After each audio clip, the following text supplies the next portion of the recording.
Good morning, everyone. My name is Ignacio Lapuerta. I'm the Director of Territorial Planning, Urbanism and Urban Regeneration for the Basque Government and coordinator of the Opengela project. Well, welcome to the webinar Post Covid-19 Urban Regeneration One-Stop Source for fair, green, and social recovery. I hope all of you and your relatives are safe and sound.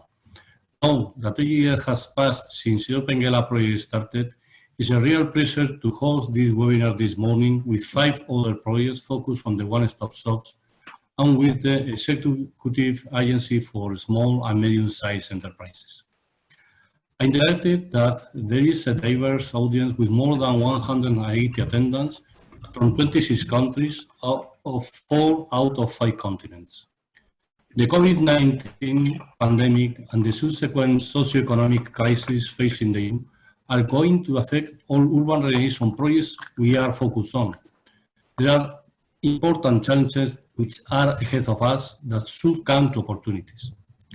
The period of confinement has proved that our homes play an essential role in our lives, providing us with shelter, workspace, and a place to learn and grow. Spending nearly 100% of our time indoors has taught us the value of community and neighborhood life. It's critical to rebuild resilient community relationships post-COVID-19 and to ensure that all Europeans are living in healthy, adequate, and comfortable enough homes. Because of the social and economic crisis related to COVID-19, it's likely that investments in home renovation may be prioritized by Europeans seeking to cover immediate expenses. In the meanwhile, local, regional, and national public authorities will be forced to divert their investment to fostering employment, saving the economy, and ensuring social benefits for the most disadvantaged groups. So the two of the main questions are, how could we face the reality? What kind of narratives can urban regeneration one-stop source contribute to be seen as one of the keys to a fair, equitable, and green exit from the crisis behind? The Opengela program began an internal process of reflection to adapt to the post-COVID-19 reality. However, we feel that we will have much to gain if we open this process sharing ideas, experiences, strategies, and aims with our renovation program across Europe. In this session, we try to generate collective brainstorming about the impacts of COVID-19, identifying challenges and opportunities faced by our communities.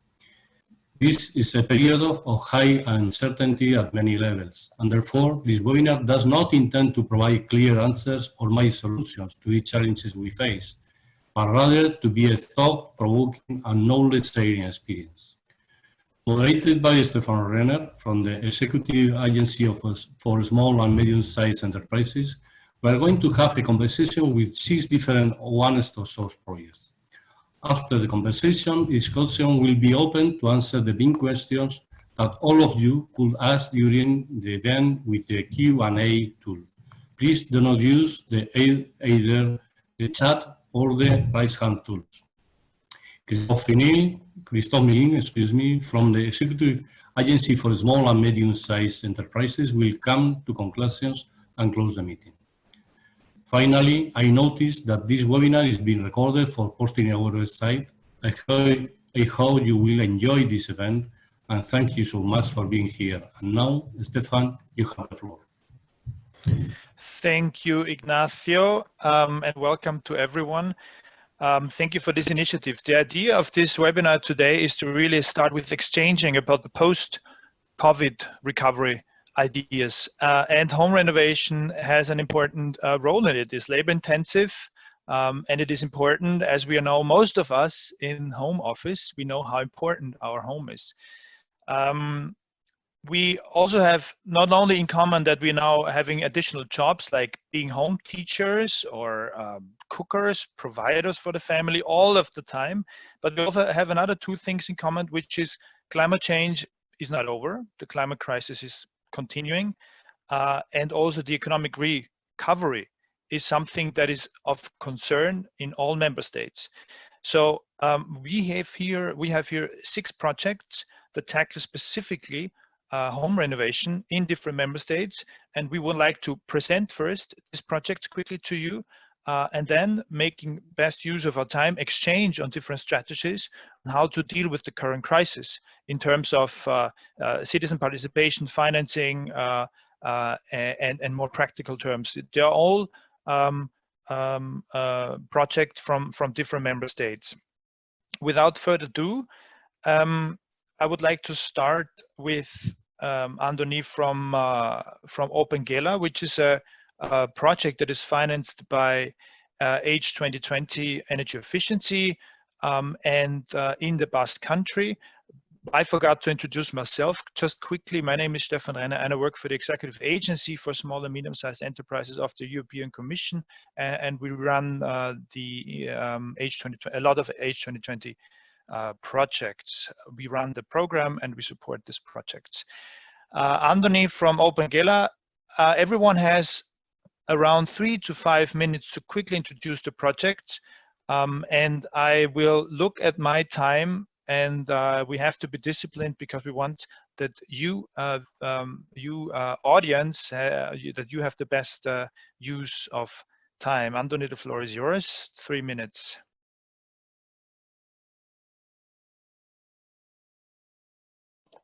Well, unmuted is even better. Thank you very much, Stephan. I'll try to be as brief as possible. Well, just a brief outline on the Opengela project. It's a project that started almost a year ago, the 9th of May, the Day of Europe. We celebrated our first anniversary of this ongoing project. And I will quickly outline what is it about in 5 main points. The first point is that it is a project which is based on physical district offices. So we are going to be acting in 2 pilot projects in 2 Basque regional towns, Bilbao and Eibar, close to here. And what we intend to do is to open district offices, one-stop shops, in order to provide support for neighbors in their building renovation journey. So we are acting to renovate big condominiums, multi-family houses, and these district offices are going to be opened within the neighborhood, very close to the buildings that will be renovated. And the aim is to provide trust among neighbors and to help them out with any question they might have, either it's a financial question or a social question, or any other practical item that might pop up.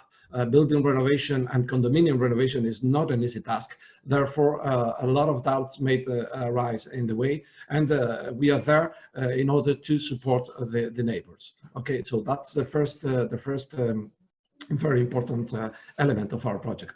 The second is that it's focused on energy efficiency renovation of homes, but it takes a much broader approach, an integral approach, because it's a project which has a very strong social component, which intends not only to make buildings more energy efficient, but as well to make them more habitable, to make them more healthy, and to have all these multiple benefits of building renovation integrated. And as well, it is a project that insists a lot on the social aspects, on the social tissue, on regenerating the neighborhood, not just the buildings, but as well the neighborhood. On third place, we have been building on the knowledge and on the good experiences of other European projects, and this is something in which we get support from another project which has been invited to speak in this webinar, which is EuropeAid, which has introduced a new financial scheme, an innovative financial scheme based on tax on payment for building renovation. Davide Canarozzi will better explain after me this project. So this is something. This is a formula, a financial formula, in which we have been relying on, and which will be applied on our project. Fourth, it is a project that has a vocation of dissemination all through the region. We will start in these 2 pilot projects, which are in Bilbao and in Eibar, as I said, but we intend to multiply this model in many other towns and cities across the Basque region. So it starts here, but it's going to be widely disseminated. And the fifth main element of this project is that it has the support of the Basque Government, which is the regional government is the coordinator of the project. And this has its good implications as well, because this is part of a broader strategy for building regeneration and for urban regeneration in the region. These two pilot projects are part of the bottom-up specific actions which are going to be developed. But at the same time, we have the coverage of other umbrella broader strategies, such as the urban agenda for the Basque region, such as the regional sustainable development strategy for the sustainable development goals. So this is a fifth, but to me, a very important element in order to ensure that this project goes on through its duration, but as well multiplies its effects all along the time. Thank you. Andoni, thank you very much. So focus is on physical offices. We all know, and this place in time, this is one of the things I guess we need to discuss. The next, thank you very much for this introduction. The next is Cecilia from Sharing Cities, Hugony. She speaks from Milano, which is of course an interesting city, as it was one of the first large cities that was affected by this COVID crisis, and it was the first cities that was shut down. But interesting also, it had now announced a lot of bold measures, I would say, also in terms of creating more space for people. I read about reshaping the streets with cycling lanes and so on. So I think things are moving there. Particularly interesting in Sharing Cities, which is a Smart Cities and Communities project, is how you intend to do the engagement of condominium owners of multi-property buildings. But Cecilia, the floor is yours. Thank you very much. Well, indeed, within this Sharing City project, we tested, and so we can already say that it was successful. A huge strategy for energy renovation of condominiums. So our aim was to reduce energy consumption of at least 50%.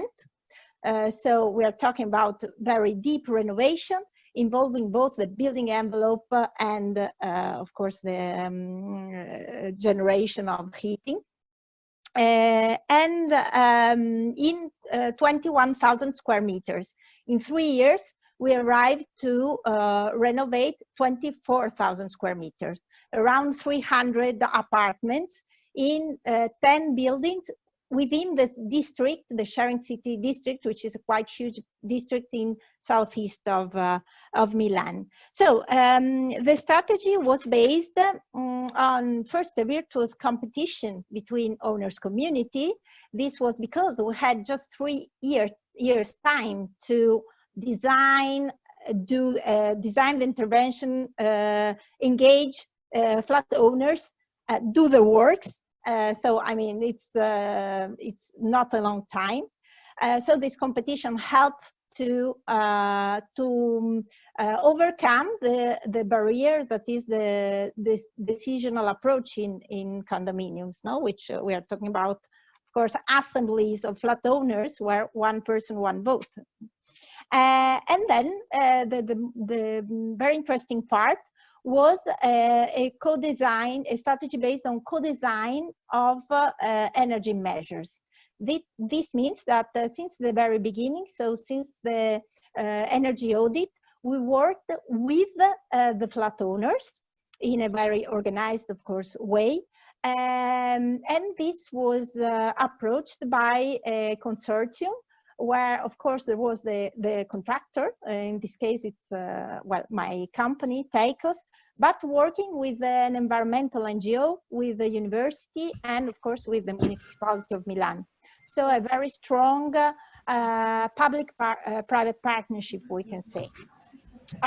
Of course, the co-design was developed through 3 presential meetings, and now we are working on how to digitalize, of course, this approach.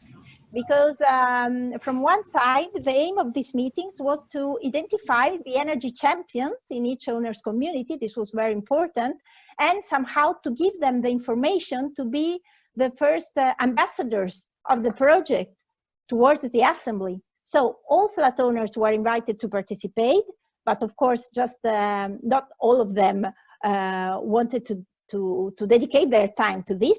And the idea of the 3 meetings was to find people that were willing to defend and to support the project in front of the assembly. And this really worked, because the decision process was really very quick. And well, as I said before, 10 buildings decide to do the works. In this last year, we have been working, replicating this scheme in other districts and also other cities.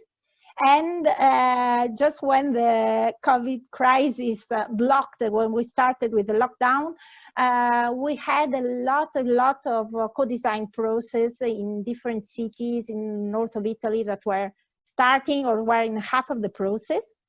And so now we are working to understand how to transform this methodology to make it applicable also without presential meetings, which is not easy, because a lot of flat owners are people age, not young people that are not very friendly with, of course, digital technology. Well, we are now through this process of understanding how we can simplify, minimize the face-to-face meetings. Also because the important part of the methodology was to make them work together in small groups to help them to take a decision, not 80 persons in an assembly, but like working in small groups together. And so this is the process that we have to somehow redefine to make it applicable also now that we are like short step walking out from the lockdown, but of course with all the protocols, the security protocols that we are applying in all part of our works. Yes.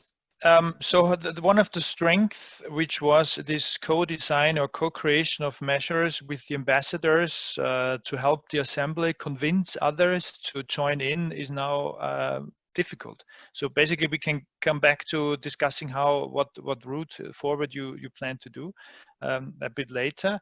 We have now Davide Canarozzi from Europace. He's sitting in Catalonia in Spain.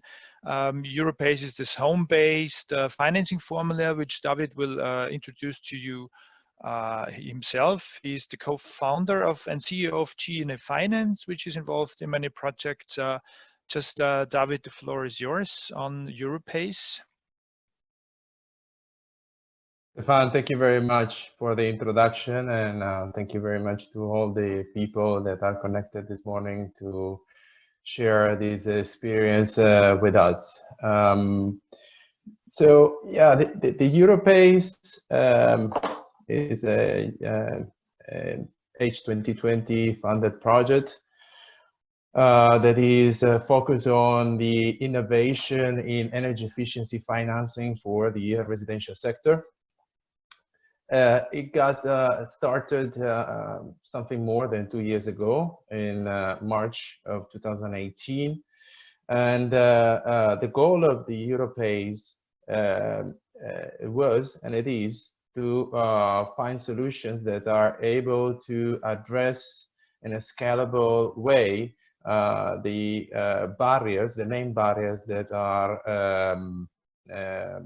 slowing down the process of the eco-renovation in the built environment, and specifically in the residential sector. Residential sector that is, we learned from what Andoni and Cecilia explained to us, is a sector that is fragmented, atomized, also from a contractor point of view. Most of operators are kind of small and with a low level of skills, especially when it comes to energy efficiency. And there's also the barriers that are related to the decision making, as Cecilia will explain, the difficulties of making a decision for a community of homeowners. So Europace was inspired by the successful experience of the PACE financing in the US, which use an innovative instrument that is able to move the financing for this type of project from the homeowners, to basically asset financing. In other words, the loans that are issued through these type of solutions uses the house or the home as a collateral, a protection of the financing that is being made. And this type of solution several advantages in terms of risk profile, and therefore in terms of having the possibility to offer to homeowners a long-term affordable solutions for financing. In order for the Europace to be implemented in each European country, what we did is first to assess the viability of this situation, these solutions, which require the collaboration of the public administrations and policymakers from a legislative point of view to authorize this type of innovative financing that basically lever the capability of the public administration to collect levies, like taxes or services that are for the public good. So what we developed for Spain was a solution that we developed based on what we call the renovation formula, which is composed of three elements. One is to provide the technical assistance to homeowners that participate in this type of program, so that very similarly to the formula that Andoni explained for the Opengela program. The second is the affordable financing, which at the current stage, as we haven't been able to promote the law amendments that would enable this type of PACE financing scheme, we adapt to a formula that we call home-based financing, as you mentioned before, Stephan, which it is basically a hybrid between consumer finance or a loan that is made to a person, but that is registered in the property registry. So to provide some kind of comfort to capital providers and some what technically is called credit enhancement, so to facilitate a lower risk lending. And then the third element is what we call smart funding, which is basically that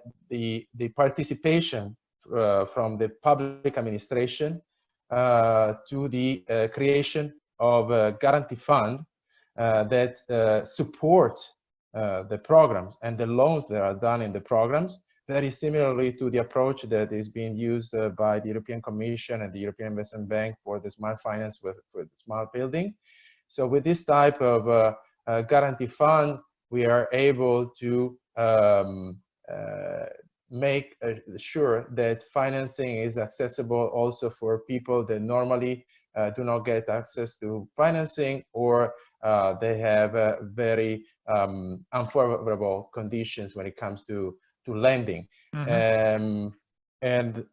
I stop you here, David, yeah. Because we come back to, and so this is a different kind of approach that you have. It's more about reducing risk, providing loans, using the house as a collateral, and so that with that making financing accessible also for lower income households. We have Stephan Hartmann here now from the city of Vienna, who will present to us quickly the Reno Booster, which is developed in the city of Vienna for private homeowners, and the idea is, and also facility managers and professionals, and the idea is to bundle these different services that a city can offer to its citizens at one single contact point. Stephan is a project manager and will tell us more in the city of Vienna, and he will tell us more about the Reno Booster. And before Stephan, you start, please use the Q&A. Some of you use it already. Please use the Q&A function to write your questions that we can later on reply to you. Yeah, hello everybody. Thank you for the introduction. My name is Stephan Hartmann. I'm the coordinator of the Reno Booster project. It's all about boosting the quantity, but especially the quality of home renovation in the city of Vienna. We are targeting private homeowners. They are representative for 60% of the housing market. We are also targeting businesses and professionals, as Stephan just said. The project has strong ambitions of the city of Vienna, of our public organizations, but we are very closely working together with the real estate sector, with private actors, so like building the bridge between different organizations and actors in this field. Yes, we want to further develop and bundling a lot of existing experiences and services in Vienna. We have a history of refurbishment programs with approximately like more than 300,000 housing units have been refurbished the last 20-30 years. We think about service. We want to develop in consulting and information for the different target groups of homeowners, like from single family homes to condominiums to single private owners. We think about technical and financial assistance. We will provide new services on this, and we will bundle and calibrate public loans and provide additional subsidies on this. We are not thinking about offering construction services and works. We think this is like offered by the market already. So in fact, Reno Booster is all about like a service hub. I'm not using the word one-stop shop too much the last months, but kind of a one-stop shop for home renovation in Vienna. This is based on different experience I already could make the last years. I'm also the project coordinator in Vienna for Smarter Together, which is like a sister project of sharing cities. Cecilia has already introduced. Here I worked the last years for 3 housing renovations and 1 school renovations in 1 district. My personal experience is that we, of course, are very maybe majored in thermal energetic renovation about energy efficiency. We really have to get more deeper into changing energy supply systems, changing the house technique systems, warm water systems. We have to look more deeper in the house technique. So this is like one thing which I mean with quality of renovation. So we have to think about deep renovation. And yes, at the moment we are preparing a testing phase where we want to test the first services developed in our project, which is now also the big issue with the current Corona situation, how to go on with the testing phase, how to reach our target groups. Maybe we will come on this discussion later, which is now a really current challenge. At the moment, I'm also saying that the finance or refinancing issue has become more violent. So we are discussing this now in our project. Maybe we have to think about this more deeper and offering more services here and support mechanisms for private homeowners on the refinance and financing issue, which is probably a thing which is coming up more closer. So I will make a point here and hand over to the next speaker. Thank you, Stephan. So a service hub for citizens to retrofit, renovate the building. And important point also takeaways that it's not only about the thermal insulation, but it's also about the supply system. We have natural gas in many systems, and if we want to decarbonize our cities, of course, this is one of the issues. And also the last one is finance. With the crisis, of course, finance, how to pay for this will become even more relevant. We have Declan Daly, I think I pronounced it correct, Declan from Tipperary Energy Agency in Ireland, and he presents the Super Homes, which is a one-stop shop developed by the Tipperary Energy Agency, and it started in 2015. And just breaking news, just last week they signed a new grant with us to scale up the Super Home scheme in the whole of Ireland. Declan is the program manager for Super Homes, and the floor is yours. Thank you very much, Stephan, and thanks to allow us to take part in this webinar today.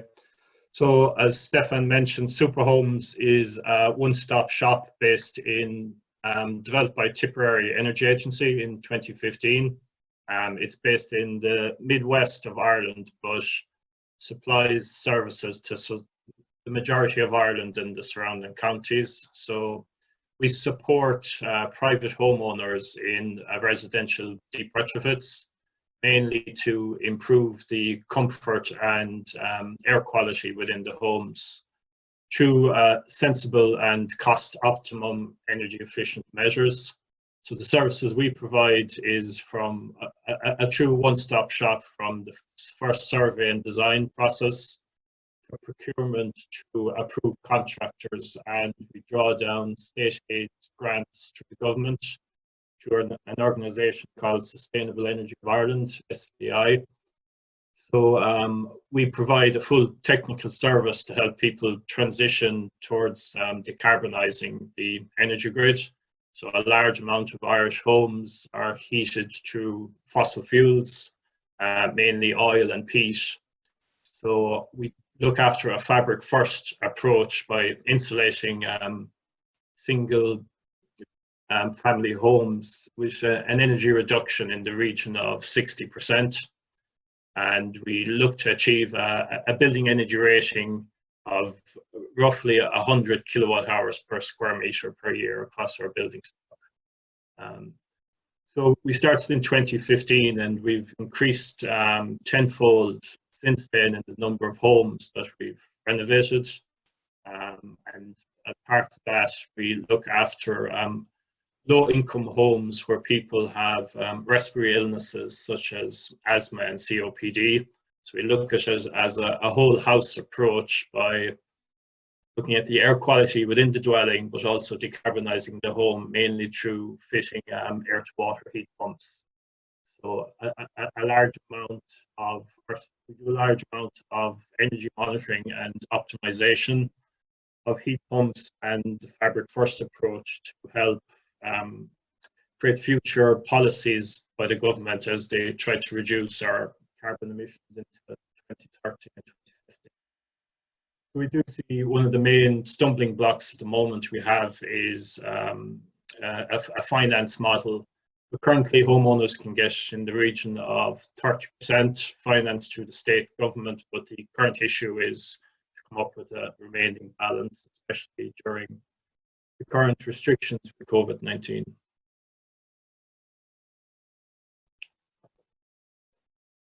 So I'll just hand you back to Stephan, if that's okay.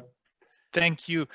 So interesting is you have on the one hand this retrofitting package. On the other hand, you aim to include heat pumps into the system combined with solar. So it's sort of a full package. Together with this also is this one renovation service hub.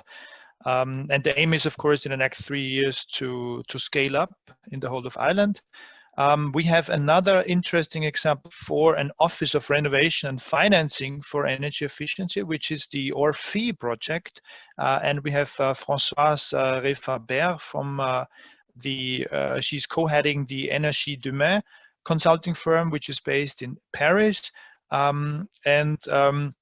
And also here, interesting at this project is that it is about issuing quality guarantees for owners. So they're looking also into the quality of the works, if I understand correctly. But Françoise will tell you more about this project now.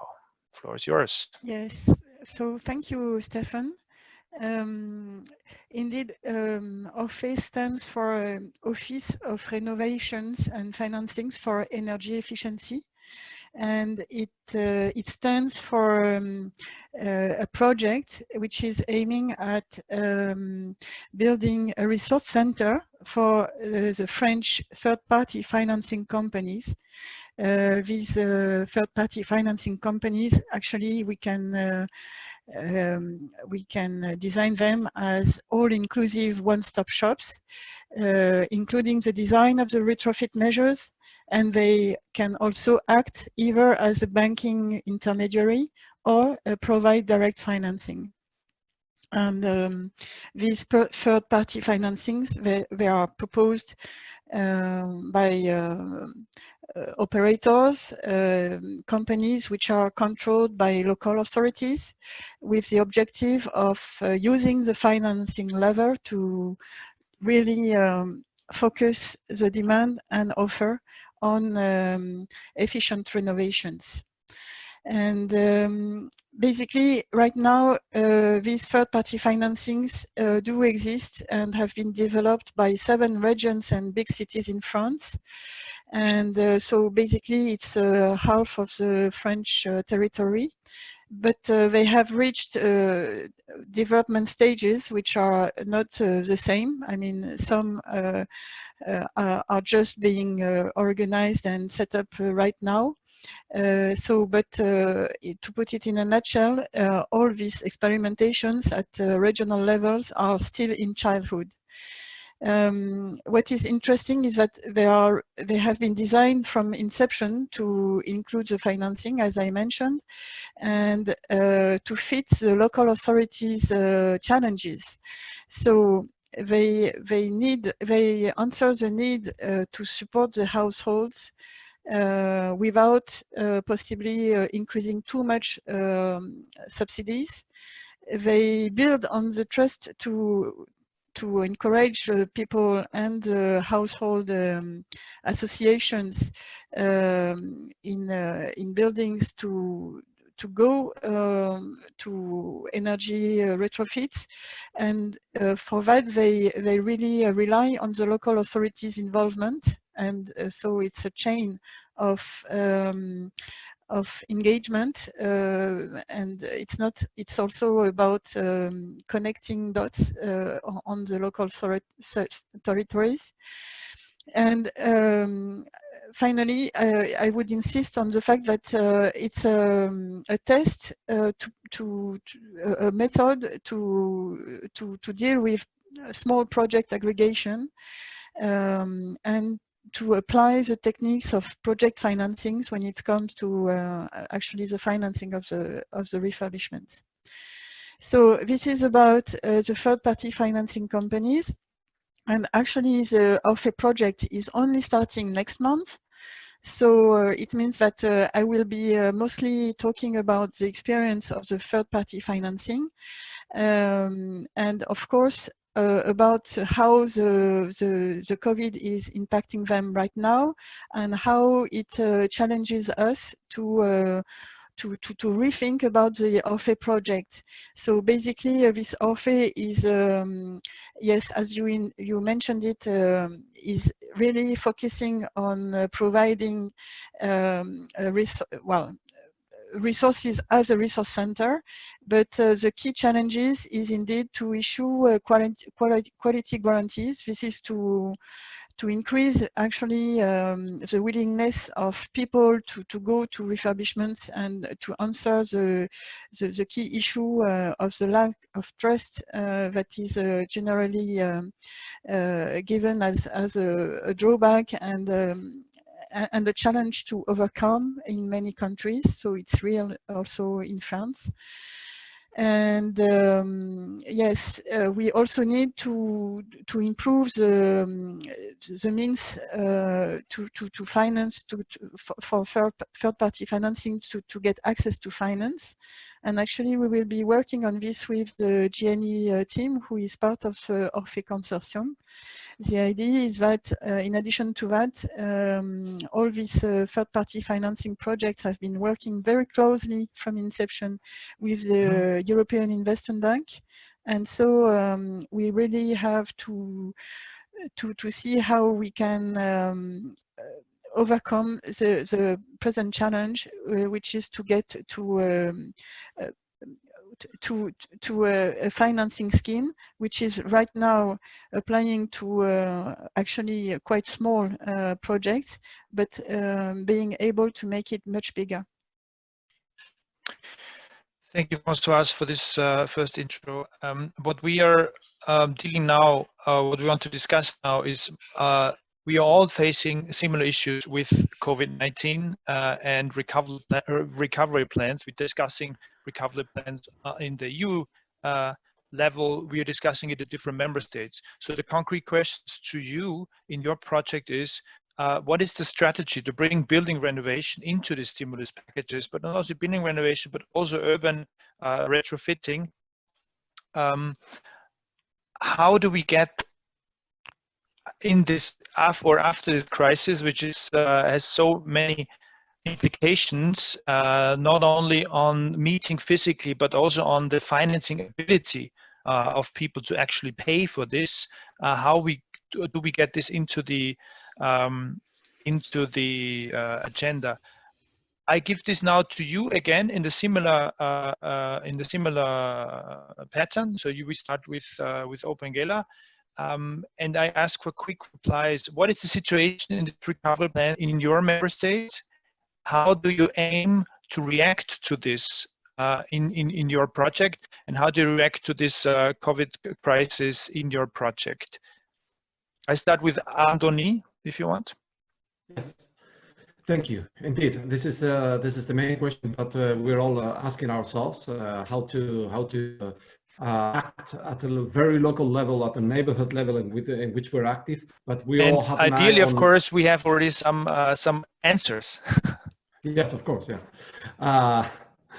But we all have an eye as well put on other spheres of action. So I mean, in terms of, I think that the situation is clearly in Italy and Spain, for instance. We're all looking at what will be the reaction from Europe in order to the European Union, in order to support actions within our neighborhoods. And this is one of the first questions that we're going to be asked by our neighbors when our district offices are going to be open again. So that's clear. But on the other hand, and this is something that we cannot forget, and is that the mere concept of home, of the apartments in which the citizens are living, has changed so much. Because we have been asking from our homes something much more, much wider than we have asked before. Our homes have been transformed into education centers, into work centers. Our neighborhoods are going to be the center of our daily life. So it's not a matter of just refurbishing the infrastructure of our buildings, but as well, we know that this post-COVID situation, we are perhaps being a bit too optimistic when we are talking about post-COVID, because it's not yet over, and we don't know whether we're going to have a second and third wave in the coming months. So we're going to have to learn together as a society to live in this new normal, and then this is where our homes, our neighborhoods are going to be much more important. So. We are aware that we're asking citizens to get engaged into difficult processes and costly processes for the renovation of their homes. But on the other hand, we have this perception of what is our homes, our buildings, is what really matters for our lives. So I think that this is a matter of great importance for the awareness of what we're aiming to renovating here. Now, as far as specific solutions, of course, this has to come from a national level as well, being brought forward by regional governments. But I think that the kickstart from here is going to be how important will be the renovation wave and the building renovation or the neighborhood regeneration strategies within the EU recovery plan. I think that this is something that will fall on as we expect the specific solutions to come. A lot can be done from a regional level or national level, but I think that the first starting point, and correct me if you see it differently, will come from the European scene. more concretely, you aimed for the physical offices and addressing vulnerable neighborhoods, poor households that are specific at this time of the crisis, having to stay at home, particularly challenged. So do you have any concrete solutions to this? How do you want to, do you use more digital tools? Well, the digital bridge is something that has been once again demonstrated to be one of the main separation. But what we are going to do as we open the offices quite soon, I hope, is to get in touch with the different communities in smaller groups, obviously, and to be inspired perhaps with the methodologies developed by Shared Cities in Italy in order to restart all together. So, I mean, financing will come, but the first thing is that we have to be listening to what are the problems that our neighbors are facing, to be there, to be open, to be close to them, to provide trust on the fact that we are looking together for solutions. But I mean, this is something that in our scale of priorities, first is the trust and the proximity to citizens, and to opening again the offices, and then to think together within for ways out. Thank you. Even listening in these times is difficult, because where do you go to listen to people? Usually, as Cecilia presented, you go to homeowners associations, but even they don't meet. In Italy, what is interesting is that you're testing an innovative financing scheme based on handover of tax credit, which supports up to 85% of total renovation costs in the residential building stock. Maybe Cecilia, you can explain that. What does it mean? What are these 85% of total costs? What is this tax support exactly? How does the COVID-19 pandemic impact in this renovation process?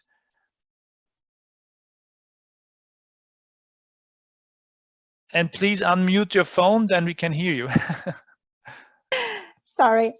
Yes, in Italy we have this very interesting incentive scheme, which is working since I think the end of 2018, because it took some time to understand how could we do it, how could we make it work.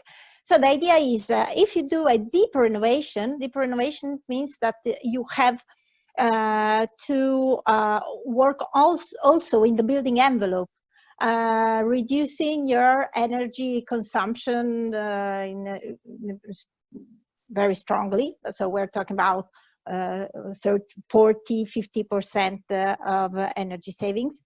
You can, the flat owner has a tax credit, which he can have back from the state in 10 years' time. But the greatest innovation is that the flat owner can use this tax credit to pay the contractor. So the contractor is paid a part by in euro and another part in this tax credit, and the contractor can another time hand over the tax credit to not a financial institution, but another organization that of course has money to transform it in money without waiting the 10 years time of tax credits. So these are in Italy the big utilities like Eni, Snam, and this created a real market around that. And it means that, for example, housing blocks here in Milan, typically, so maybe there are 80 apartments, and a general renovation, it costs 1 million euro. So the owners can spend just 300,000 euro, and 700,000 is given to the contractor, is paid through this handover of tax credit. So as you can see, with a very low financial effort, the flat owner can have a complete renovation with improving 3 times the energy class and reducing energy consumption of almost 50%. So this is a scheme that could work very well. Now the market is ready to make it work. But the big surprise that we are having is that there's not a huge improvement of the demand. And I think what Andoni said before is very important. Even if it's not so expensive, and really a family can, because then there are, of course, financial, loans from banks to cover the 30% that is still in charge of the flat owner, because we are talking, of course, there is a co-financing, so the bank is willing to give a loan for this part of work. So we are talking of a really small, it's a financial instrument that can work also for low income householders.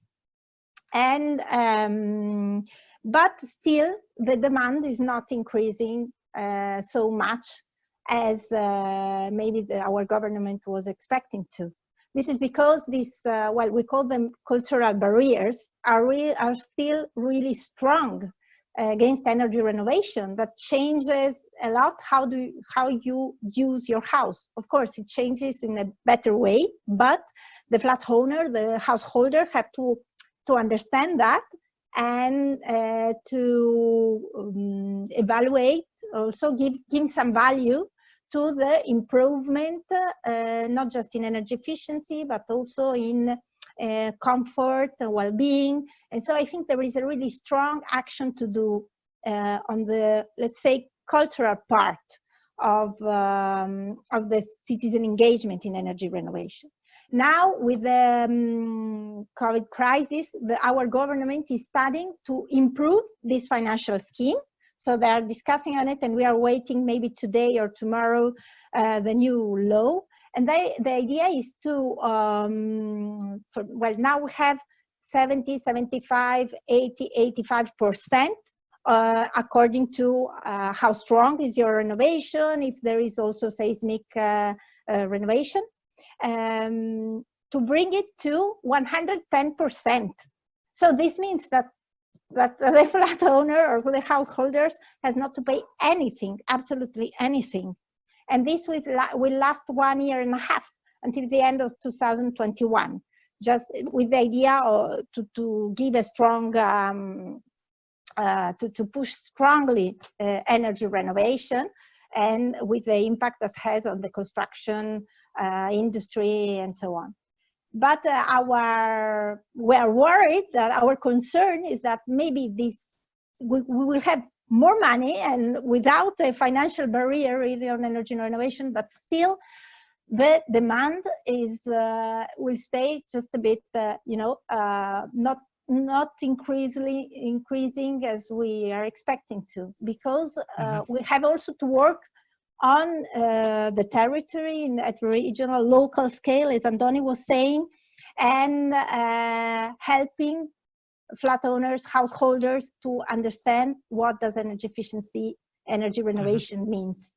This is our experience. Yeah. Exactly, excuse me, Stephan, that was precisely what I wanted to underline. I mean, sometimes money is not, I mean, of course, the good and solid financial scheme is essential and is key, but this has to be combined to a certain communication and close contact with the homeowners and inhabitants, in order to really break these non-financial barriers about convincing of the need to act.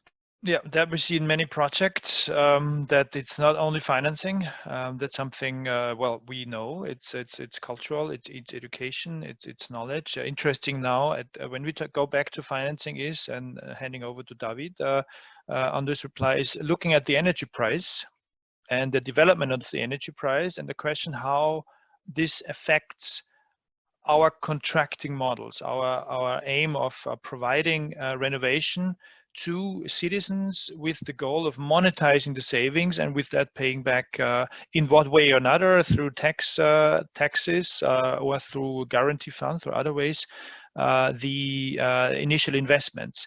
So David, on the concrete first, on this thought, and then on how to get renovation into the national and also regional recovery plans. Your thoughts?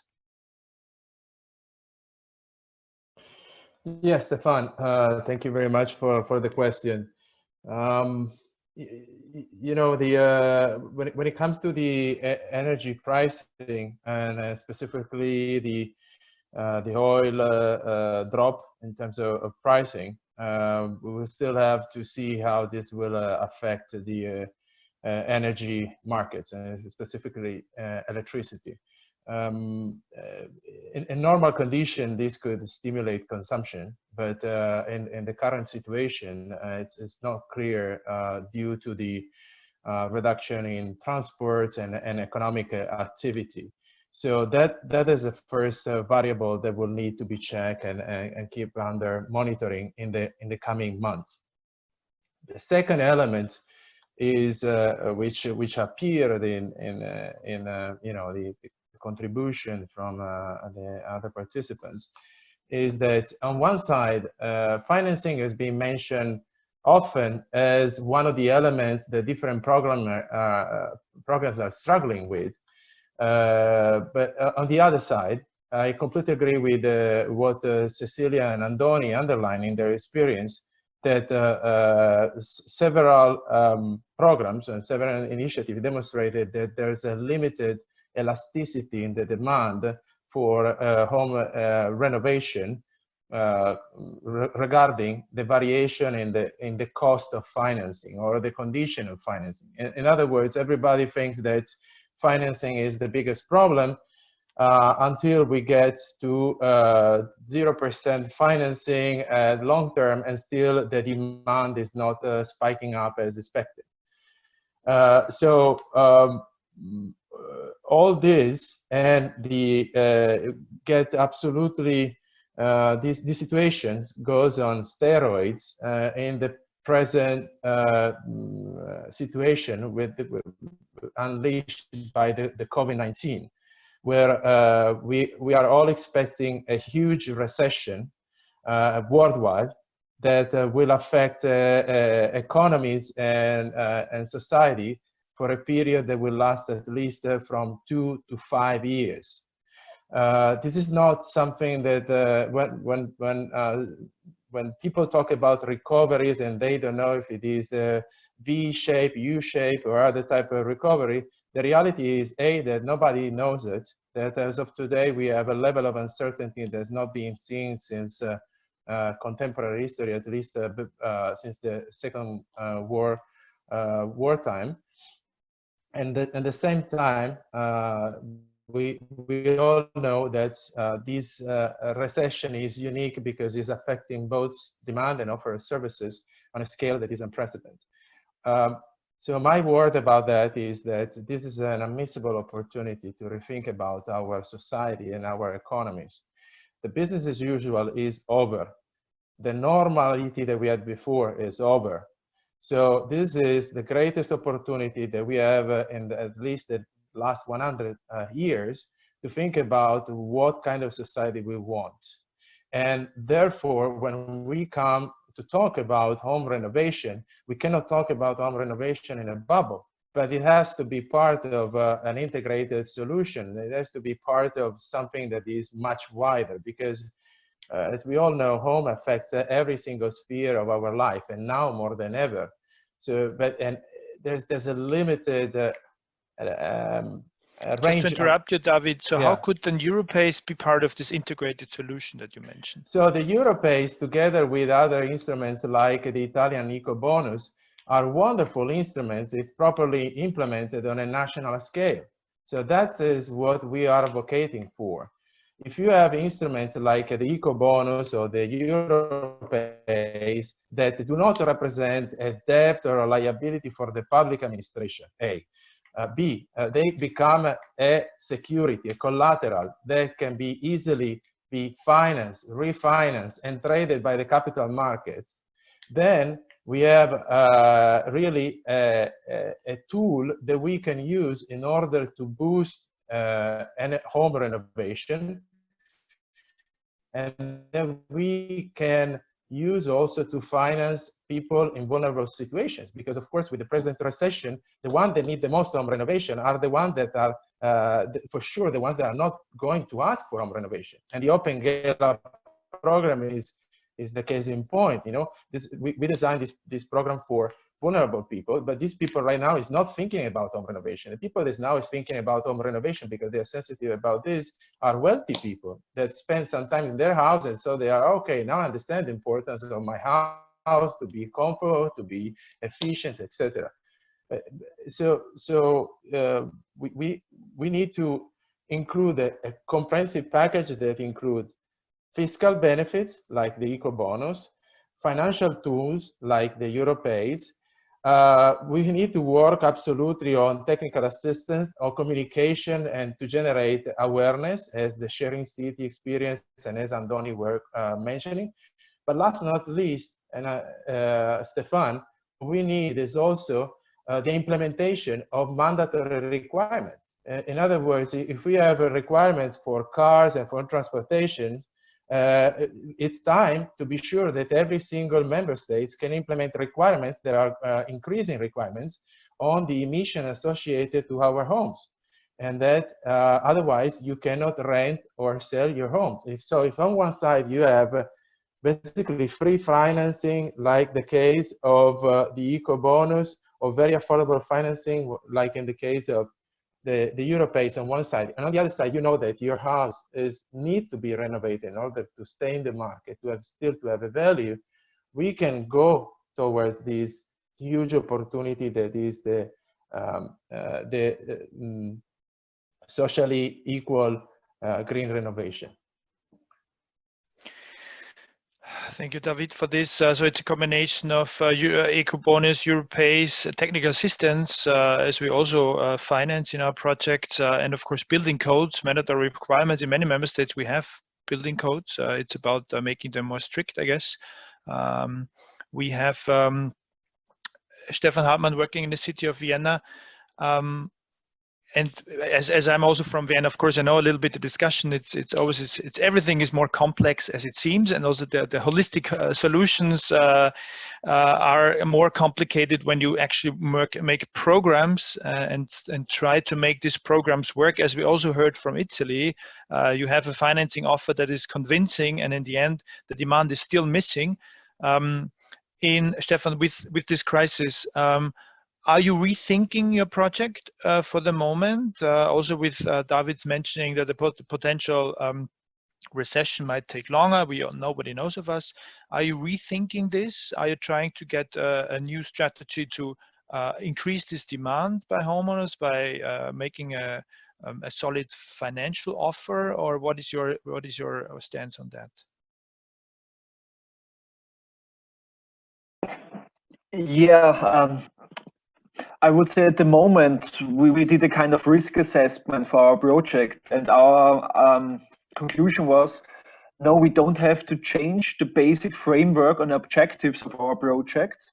Some of them became even more relevant, but we have to maybe recalibrate then the operative service approach, I would say. This is the situation at the moment. So we don't have to rethink completely our approach. I want to, step into discussion. I think, yes, financing is an issue, even more an issue. But I said also in the last months, even before the Corona crisis, that we facing even more the problem of refinancing.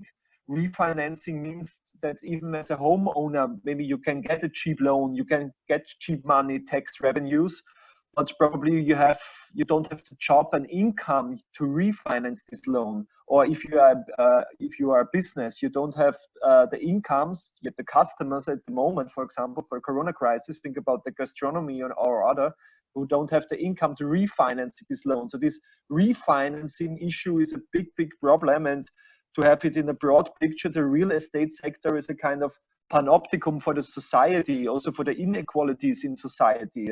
You have maybe people who have money to invest, they search for investment opportunities, but we see big parts of the society have reduced incomes and don't have the money like to pay rents or for the refinancing of this investment. So this is like a real big challenge behind. I would say at the moment, with our like kind of risk assessments I mentioned, we see at the moment the big risk that refurbishment projects are delayed in coming into the pipeline of implementation. This has different reasons at the moment. I think Cecilia, like shortly mentioned, also in Vienna, we have delays with assemblies and physical gatherings for condominiums. Also for legal and planning processes, there are delays. You think about every real estate transactions in the last weeks, they have been very interrupted. We will see this in the next months, that there are reduced transactions because real estate transactions need a physical exchange. And of course, we see overall a lot of uncertainties for homeowners. So they delaying investment decisions, I would say, at the moment, or holistic investment decisions, especially. In Austria at the moment, like rent payments can be postponed till end of the year. So this is like a big issue for a lot of actors. What about the rent payments? Especially again with not just home renters, but like businesses, shops, gastronomy, etc., etc. So they have postponed rent payment at the moment. In financing, yes, we see the risk of the liquidity of the banks. So that the banks at the moment are really challenged to provide loans for so many companies who have corona interruptions. So the classical loans, and still in Vienna, we have very much the classical loans from banks. Here we face a liquidity issue. So I think this maybe we need to overcome with also guarantees or new kind of bonds and liquidity. So I think here we have on national and European level, I think ideas are like discussed in the last years. We should maybe really strongly follow now and like to bundle projects and provide new financial instruments. Coming to the construction sector in Vienna, we see that more or less works have continued since March during the corona crisis. So there were construction works carried on with protection measures. We will see how big the issue is that, for example, foreign workers cannot come to Vienna or Austria for work. So especially in summer times, this is a big issue. We already saw in the last year that there was a shift in the construction market from new builds towards renovation. And I think Corona crisis maybe will intensify this shift in construction or real estate work, that there are not so many new build projects coming up, like maybe in the next 1 or 2 years. So the shift will be coming more to the renovation sector. So I would say capacities maybe are there in the renovation sector. Another risk is, of course, this is the demand issue. Maybe it was discussed before with David and Cecilia, that climate actions, to be honest, were not the first priority for private homeowners. And maybe in the next times of challenges, in the next months, they are still not, maybe less. So this is really a risk we see. On the other hand, we see the big chance that especially a hub or a one-stop shop who is guiding projects through the journey or pipeline towards implementation is even more needed, because the whole ambition of our project or the one-stop shops is to overcome uncertainties and to help out through easing up the process. So we think this could be, especially in the next times of uncertainty, we can see a lot of help is needed, and especially our approach could be relevant. Of course, tax issues, tax revenues are. Stephan, I need to break. I need to stop you here. Stephan, yeah. Sorry, I stop you here because that's sort of also the essence. So the idea that to bundle different services at one single contact point could be one of the solutions in this uncertainty, in these times of uncertainty. So I guess hopefully then Renner Booster will boost it. I want to reply. I want to continue with Declan, and I also want to ask one question that was asked in the FAQ or in the Q&A. better said. And this is about this demand, because you have had 5 years of experience now with super homes. And so the question is, how do you get people and give them, how do you create this demand, basically? So it's not only finance, it's more, and what do you do, and how do you do this at these times, and in the next 2 years, do you have any plans to change that? How to address possible homeowners and so on, Declan? Yeah, like over the last 5 years, we've had a reasonable demand to fill our current strategies, but the current government has targeted to retrofit 500,000 houses by 2030 through a new climate change action plan. But as similar problems with the other speakers, there is a lot of homeowners that can afford a retrofit or are doing an overall building renovation, and they decide to ensure that it is up to a certain target on energy efficient measures. But unfortunately, there is only so many of those homeowners out there. So to really stimulate the economy and also stimulate homeowners, it is definitely a challenge. So we would see, we would do a lot of on the ground workshops, going out to communities and holding events. There is a fear out there that people don't understand what a renovation project looks like, or what the challenges are, or how a heating system works. So we would carry out a lot of open doors events to actually give people that comfort to actually see a physical project that has been carried out. And the big thing we find is comfort levels. So people, they like to see their energy savings and their energy bills to reduce, but a lot of people, one of the main key points after we do our renovations is the comfort. People like to be warm and comfortable living in a healthy home that has less people with respiratory illnesses, especially we have a lot of asthma and COPD here in Ireland, quite a high ratio of it. That would be one of the key ways we would help to stimulate people to carry out a renovation project. But it is down to sourcing finance. There is a lot of different strands for people going ahead.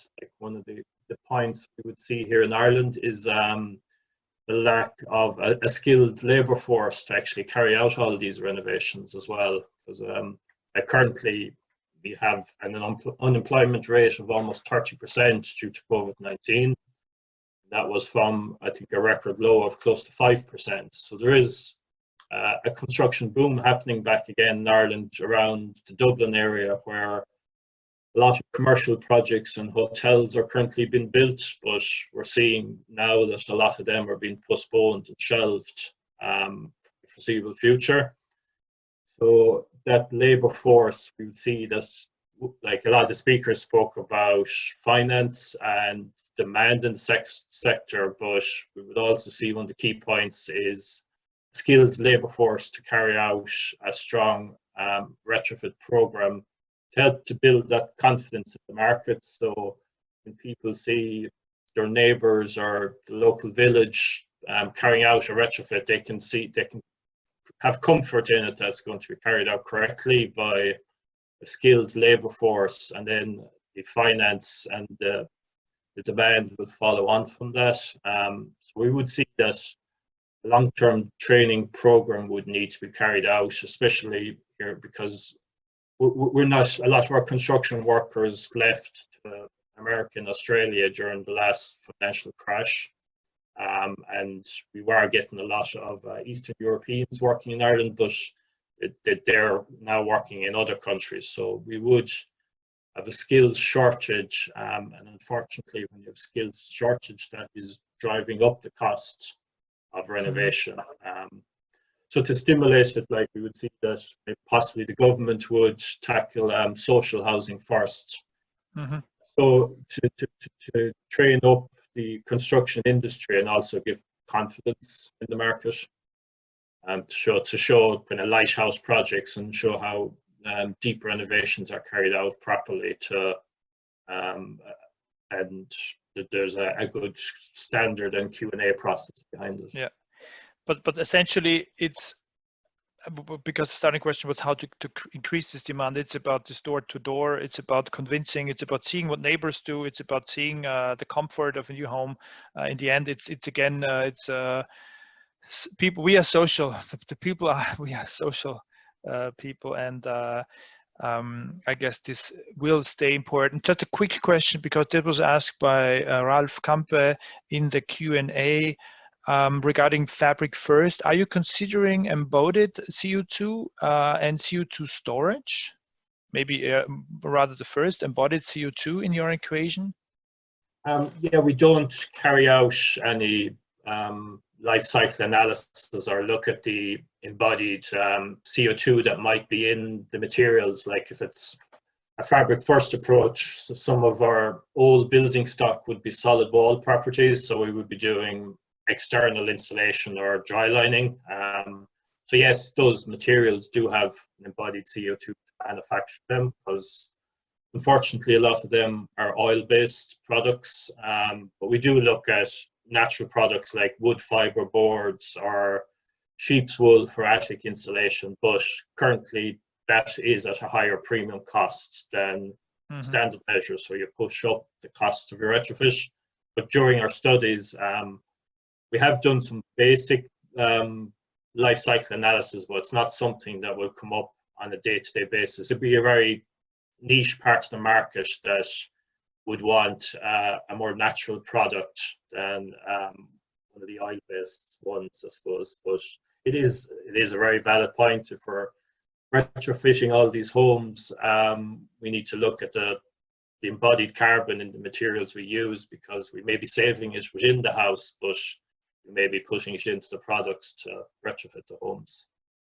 Yeah, circular economy, and basically we are saving the CO2 just for the next 30 years, and then emitting it is also not the best solution. With Françoise, I want to reply to one question, and that was mentioned by Adrian Joyce, who said that the financing is coming up regularly as a real challenge in this webinar. Can we hear, and more specifically asking you about your solution, your financing approach? I mean, you're starting this project. What is the idea? And how do you respond to this crisis now? Have you already started with changing things, or are you continuing this, or what is your response to that? Maybe also you can propose if something could be included in the EU economic recovery plans from your perspective. Okay, so just to answer very clearly to the first question, right now the refinancing of third-party financing operators in France is made through long-term loans made available by the EIB. So this is very simple. You have long-term money lent by the EIB, and you have the third-party financing using this money plus equity in order to issue loans to homeowners. So the idea is that we have to improve this so as to have less impact on the balance sheet of the third-party financing operators, and basically this is why we end up with the idea of a securitization of this. And behind this idea, you obviously have an issue, a stake, which is to standardize and to make it bigger, as I mentioned it. So this is the process we are ahead of, and it makes me willing to make a remark and link it to the discussion we had, because obviously, I mean, this is about financing, and it means that people are willing to take extra financing, which is not that obvious in this time. I mean, of course, we have other objectives and needs and scare actually and the idea of investing money and getting a loan is an issue in itself. So it means that for the one-stop shops, and especially the one having a broad scope of work, including helping with financing, we have to be open to other proposals. If we consider that this work as being a pipeline, you have, of course, to make people confident that the retrofit is making sense for themselves. And of course, as it has been mentioned, since we have been spending 2 months and we have to be prepared to spend much more time in our houses, improving it makes sense. But what I see is that if we only focus on making it available with incentives, public money, and so on, then we really have to be careful that it doesn't end in stranded assets tomorrow. And the issue of being very careful about the fact that the measures are adapted to the needs of the people and of the fabrics and the building is key. For instance, we are having quite an interesting experience here in France of making available, especially for poor people, roof insulations or changing the boilers for just €1. And we see that if you just design this from a very, top-down perspective, then you end up with a mess. Well, sometimes, of course, it can happen to be very nice and done very well, but most of the time you see that it's not ending this way for the people and for the workforce, the local workforce. So watch out, really. And this is where the one-stop shops can make a difference. Mm-hmm. Because if it is designed from a bottom-up approach, then first, the very fact of this design makes it able to target the people very differently and be able to be specific, because of course, if you are talking to homeowners associations, you cannot make advantage of the same features as if you are talking to middle-aged people who want to improve a home in the countryside, mm-hmm. and so on and so on. And yep. Regarding the financing, well, and I would just like to make a comment about the way you make people then aware of what is the best solution for them. But just to keep on this issue of financing, I would just like to mention that right now we see that there are very big measures, very ambitious measures about what we call helicopter money and monetary measures. And so this would end up in making allowances available to people. And then if part of this allowance is to be spent on improving the housing stock, then we end up with the necessity of having this one-stop shop ID to make it fit and avoid stranded assets. So okay, thanks for this. So it's also about a locked-in effect. When you exchange a boiler mm-hmm. without further looking into the house installation and the roof or the insulation, then you're more critical that this helicopter money, as you said, is not working, and a mm-hmm. one-stop shop, or however we call it, a service hub, integrated service hub, could provide this information. The next step would be to quickly scale up this service offer, so that in the next phases this can also have an effect already. Yeah, so what I would like to mention is that it's really worth for local and national authorities to consider that this kind of organization made up bottom up and involving the local authorities can really be considered as reliable aggregator of projects, and they should really be incorporated in this very large and very broad financial schemes. Which then we come back to the word trust, which is, I guess, here also very important. We are running out of time. Thank you for the audience for the moment. We have some small questions, some short questions. Well, usually the questions are short, but the replies are long.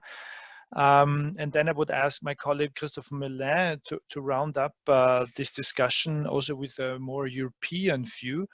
I have the first one to Cecilia with asking you for a brief answer about this co-design process. How did you make sure, and we have other projects working with condominiums, and that's a real challenge. How did you make sure that it was not only just informative sessions, that you actually got this co-creation of people? I know you mentioned the ambassadors, but maybe you can quickly give us a bit of a hint on that.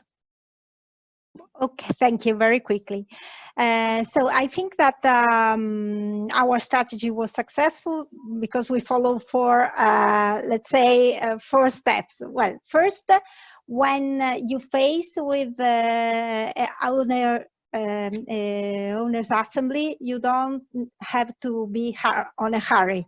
I mean, the decision time is long, 1 year time. There are 1 year, yes. I think that's, yeah. We can't go quicker than that, so we better slow down and start without having the project ready and just try to convince, because this is the wrong way. Okay, then you have to start from their needs, and so you have to listen. Our first co-design meeting is listening. So what is wrong with your building and what do you like in your building? Because people normally is very proud of their house, even if from maybe the technical point of view is that. So first is what is the best you have in your house and what are the issues? So they will always start saying that they don't have any problem with energy consumption, that this is okay. Okay, but they have maybe dump, they have other issues. So we have to start from there. Then we have to start from the very beginning and to share the technical analysis. This is the most complicated part because we had to develop some communication tools to make it possible the engineer talk with the flat owner. We can talk about transmittance, about energy efficiency of this material, of course, but we have to use very graphic tools just to really share the knowledge. Then another fourth part is to define different scenarios, because they always have to choose. They have to be able to choose. So the idea was we started creating different scenarios, maybe the most simple one, the one you think the assembly could approve, and the one you would like to do if the decision was up to you, no? And so there is a more ambitious one and a more simple one. And what is very interesting that at the end, the decision was something halfway between the two. So this is quite interesting because we are doing, with the co-design strategy, we are doing more challenging project, more efficient project than when we go as a contractor with the designer that makes the design, because the designer normally is more conservative if people start to be involved. And then the last part is that we have to put together the technical part and the financial part. I mean, this doesn't work to say, this is the scenario, now let's see how we can take advantage from the local incentive, financial scheme, and so on. No, if you do this scenario, this is the financial scheme, and if you do the other one, this is the other one. And so this is very important because the choices goes together. It's a bit very quickly answer. Yeah, and another question was on the exact taxes. You said that what kind of taxes are included in this tax credit program? Just quickly, also for other member states, if it's very specific for Italy, then I think it can be applied everywhere because are the taxes that you pay to the state. I mean, in Italy, we pay a lot of taxes to the state and less to the region or the municipality. So when one year at the time you do your tax declaration and it comes out, you have to pay, I don't know, an amount of money, and or you have to have them back, and you just put off this part of tax credit that you gain while doing the works. So I don't know, in Italy it's called the IREP. Cecilia is okay. the income taxes. Income taxes, okay. Income taxes. And the super interesting thing about that is that since it was successful as an instrument, they decided to give the possibility to people to give away the tax credit to third parties, as Cecilia mentioned. So now it's available also for people that normally doesn't have a proper income base to take advantage of tax credits, right? Exactly. Cecilia? If you use it to pay the contractor, you can have it also if you are so low income that you have not really, that you should not pay taxes, no? So you get negative taxes as well. Exactly. So this is the improvement, and this what it makes really interesting for multi-property buildings, where of course you have a mix of different income level. No? So and the other super interesting characteristic about that is that it doesn't represent a liability for the Italian state. No. You know that Italy is one of the highest country in terms of debt to in terms of indebtedness. Over 140% over GDP, and this type of financing, because it's a tax credit, it does not represent a liability, a new debt for the Italian state. So it's actually a wonderful instrument that other states should look at European level. So we can hope that also demand will increase, as you mentioned at the beginning. This is one of the issues. I'm running out of time, and we really need to stop on time because we all have other meetings all the time. I would like to give Christophe Milin the microphone. He's sort of also the brain, the mastermind behind this our home renovation, integrated home renovation calls. And he has been he's had lots of projects on home renovation, integrated home renovation services, and we have in many projects similar issues.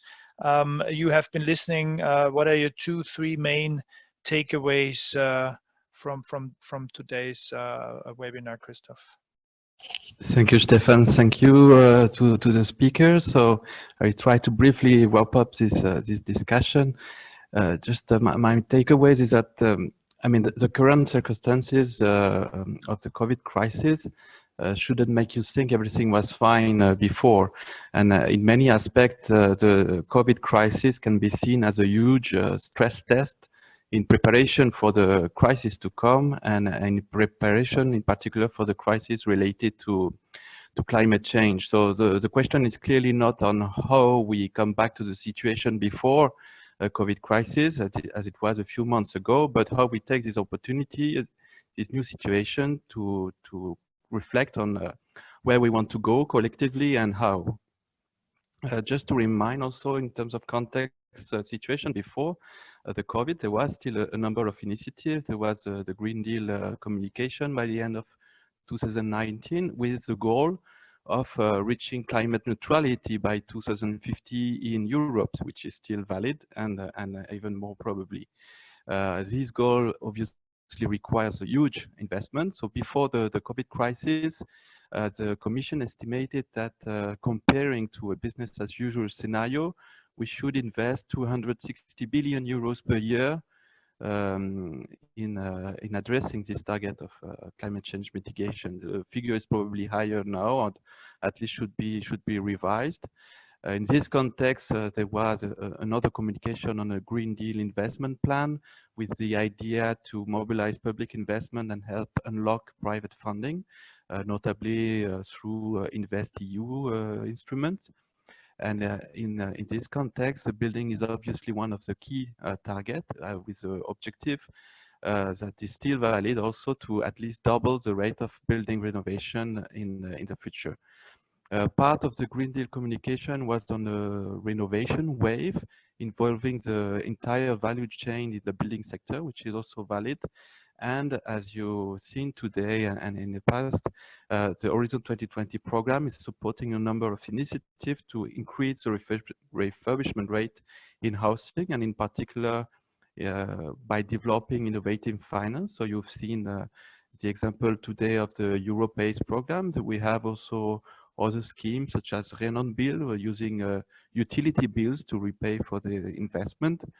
As you mentioned, a number of projects now trying to develop integrated home renovation services like the Reno Booster or Super Homes we've seen today. We have 9 more of this kind and fully also relevant, and project to aggregate project and reach critical size, such as the ORFI project, which was also presented today. So many things ongoing, very interesting things.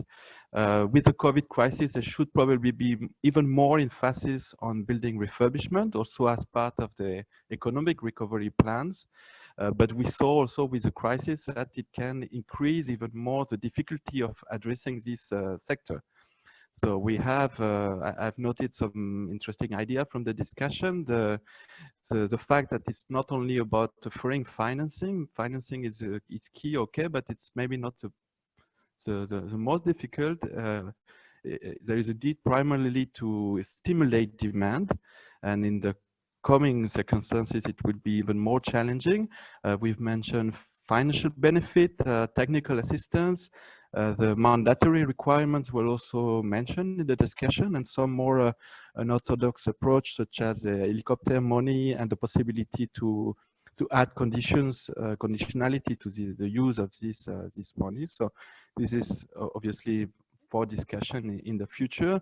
Conditionality that would mean also a strong emphasis that is still needed on the quality provided to homeowners, so the quality in terms of energy efficiency, and more broadly the quality in terms of services provided. And it was already fundamental to work with professionals in the past, a professional from the building sector, and now with the COVID crisis and economic recovery plan, it would be absolutely fundamental and a historical fault not to do so. So a lot more to discuss. I thank Opengela for having initiated this discussion.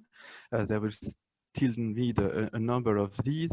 As I said, there is a need for clear signals and very substantial funding sources at EU and national levels. Also a need for very active territories and market actors to develop on-the-ground solution with homeowners on a daily basis. So I suggest you keep informed and follow the announcements at EU level. Also, you keep us informed of whatever makes sense and whatever is interesting in your territories. There will be more space for having this discussion, notably through the what we call the Sustainable Energy Investment Forum. So we want to also collect these best practices and probably promote them also in other webinars or whatever form it will take in the future. So thanks a lot again for the speakers and for the participants. And thank you, Christoph. So that summed up everything. And yes, this is a stress test for the climate crisis, is one of the most important takeaways. If you if you have any questions, if you want to have more information about this project, don't hesitate to contact us, the speakers, or us in the executive agency. Thank you for all the speakers. Thank you for the audience. I want to hand back to Ignacio de la Puerta in Bilbao. And yes, the floor is yours. Okay, thank you so much for all the panelists and all the attendants that have been in this webinar. I think it has been a very interesting webinar with huge ideas, different orientations. And I would like to have a signal from Europe that the renovation wave must be done bottom up from neighborhoods and taking a broad approach, not only energy, but social, health, local, job creation as well. And I would like to put on the table the role that regional governments and local governments must have in these policies, because they are which are closer to the neighbors. Thank you very much. Thank you. With this, we close the public view. Thanks for watching.